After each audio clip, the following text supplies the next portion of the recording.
Hello, this is Sky Moore.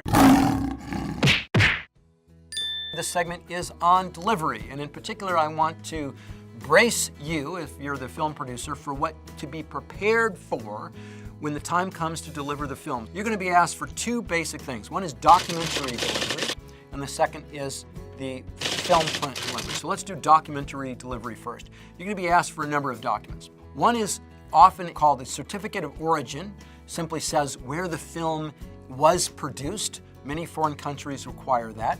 Some will require a certificate of authorship from the writer. So either get that in advance or be prepared to go back to the writer and ask them and hope they don't ask for something. So best to get this in advance. Next is the MPAA rating. So foreign distributors want, is it rated PG or is it R or how is it done? Many want music clearances, and often that's done by letters to the music companies that simply say we've agreed that we have the right to use this music in our film. Some will want chain of title, and so you should have a file prepared with the full chain of title so that if people ask for that.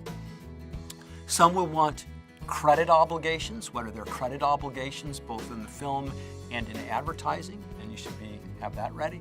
And then finally, probably the most important thing is what's called the dialogue and spotting list, which is a document that spells out exactly where the dialogue begins and ends and where special effects begin and end, and you'll see the importance of that when we get to dubbing. So be prepared for that for the documentary delivery items. And now let's talk about the physical delivery items. And let's just define some terminology so you know how films are in fact are made. The first output of a film when it's done is called the original negative, and a negative is in reverse. You can't watch it because the black is white and white is black. From that you make what's called an answer print. Answer print is positive, it's what you finally watch. They say lock it, cut it, that's it, it's perfect, that's the answer print. You make a copy of that, it's called the interpositive. Interpositive is again positive, so you can watch it. And from that you make an internegative, and that's what most distributors want. They need the internegative, and that is from that they will make release prints. So be prepared that somebody is going to definitely be asking for the internegative. They will also be asking for the optical soundtrack, and the optical soundtrack is a separate track that is made up of the sounds and effects and language, and there are two separate tracks that are then married together to make the optical soundtrack.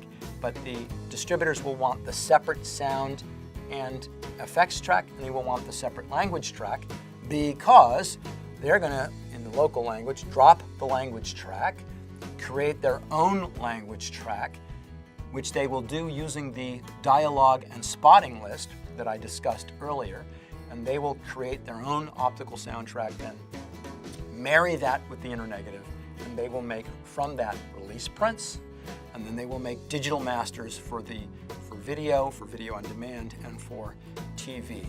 Often the physical items are done through lab access letters, which means that the film material is being held at a lab, and rather than delivering the material itself, you're simply giving the distributor the right to access the lab and to make copies of their own items. But those physical items will need to be in the lab in order for the distributors to access it. That's the basics of what you need to know for distributors and for delivery to distributors.